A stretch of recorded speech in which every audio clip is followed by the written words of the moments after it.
Guys, welcome back to this quick video. Today I want to talk to single people because I am tired of hearing the word attraction.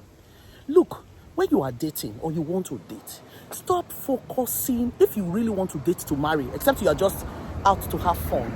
If you really want to date, you're looking for something steady, something stable, something serious, something peaceful, something enduring, something committed. Stop focusing on attraction. The capital A. I'm not sexually attracted. Chemistry is not a... Stop focusing on chemistry alone. It's not going to work. And stop putting chemistry first. Look, what you should think about is, how does this person treat me? How am I when I'm with this person? How are we together? How do I feel? Do I feel good? Do I feel respected? Do I feel loved? Do I feel cared for? Do I feel secure? Does it make me feel secure in this relationship? Or do I have to keep looking over my shoulder? Or do I have to keep doing investigation to find out if he cares? There are some people that are in relationship that are going nowhere. I've talked about it in previous video. I am tired. The person gives you signs everywhere. He even writes it on the wall, I don't want you. You are still there. Doing what? Just so that you can say you are in a relationship. Marriage, it no happen. It's not intended to marry. Every time you bring it up, it dodges the question. And you can see the way it behaves. A man who has the heart to bring another woman to the house you share with him when you are not married, and you are still there, what are you doing? Have some self-respect, girl, for yourself, or man. If you are dating a woman, I'm sorry the phone is so shaky. If you are dating a woman and she has no respect for you, she brings other men to the house when you are not there, what are you doing there? Because she's beautiful? Because he's hot? I am sick and tired of it. If you are dating somebody and you don't miss them when they are not around, it's not it. You don't miss them. In fact, you feel relieved. That is a sign that this relationship is going nowhere. Stop deceiving yourself. Sexual attraction cannot endure in marriage. It can't sustain your marriage. Gosh, my arm hurts. It cannot sustain your marriage. Sexual attraction. If you are sexually attracted to somebody and it's off the chart, it's 12 over 10 or 1,000 over 10, and the person doesn't treat you right, that sexual attraction will go down because it needs to be fanned. It needs to be fanned for it to become like a flame. That romance has to be burning, but it's only if the person treats you right, if the person respects you. Do you understand? That is the only time that your sexual attraction is important. Look, there's a program I love to watch, Love is Blind. And this girl finally realized she always wanted a certain type of guy, a guy who looks a certain way, because that is how the sexual attraction is high. But guess what? All the guys she had dated in the past, no one has treated her right, even though the sexual attraction was off the chart. She almost lost her self-confidence. She almost lost herself. Then she signed up for Love is Blind and she met this guy. She met him. Their connection was deep because you don't see each other when you are dating, right?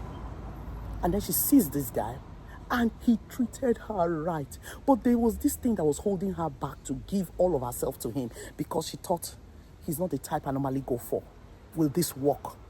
But God bless her that she was wise enough. God bless her. She was wise enough to say, you know what, let me try. Let me not run away. Let me give him a chance because I like the way I feel when I'm with him. I like the way we are. I like the way he treats me. He cares. He sees when there's hair in her eyes. Do you understand? When she was snoring loud, they woke up the next morning. I have to tell you this story. They woke up the next morning. I like to tell you stories. She woke up the next morning and he said to her that, look, if you had heard the way you were snoring last night, you would have called emergency services. She was laughing. She said, why? She said, because you were snoring so loud.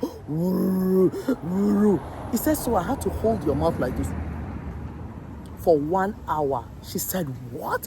You held my mouth for 1 hour? He said, yes. He said, then you went from to and I think that was the turning point for her. She said, 1 hour. She kept repeating it. You held my jaw for 1 hour. He said, yes, so that you could sleep. I didn't want to wake you up. That is love. That is love. Somebody who does not judge you or think you are the worst person when they see your weakness, when they see you at your worst. Somebody who loves you at your worst is a person who loves you. Do you understand? So anyway, guess what? He could do it. Why? Because he told her, he said, I suffer from asthma. He has asthma. And when he was young, when he was a little boy, he couldn't breathe. So they had to wear him a big gas mask. And the gas machine makes noise. It does brr, brr, brr. That even his siblings told his mom that they should shut off the oxygen tank. Can you imagine? So the girl now asked, she was laughing, tears was coming out of her eyes. She couldn't believe it. And that is something that somebody else who is not meant for her can hate her because of that, and say, this girl is not for me. She snores too loud. And somebody who is not your person. But that's somebody you are sexually attracted to. But he doesn't like all of you because you snore. But this guy was not turned off. Instead, he helped her. When somebody loves you, they help you overcome your weakness. Even if you don't overcome it, they help you bear with your weakness. They help you try to make you better. Do you understand? Without laughing at you, without body shaming you, without, condemning you. So he said, so she asked him, how long did you wear that mask for? He said, until he was 7. She was laughing. But eventually she was able to tell him, she said, let's take it at a slow pace because I want to be able to, because he loved her from sight, from beginning, even before he met her, he loved her. Her voice, the connection they had, he felt it was really, really deep, So he wanted to spend his life with her. But she said, after she met him, she said, let us take it slow.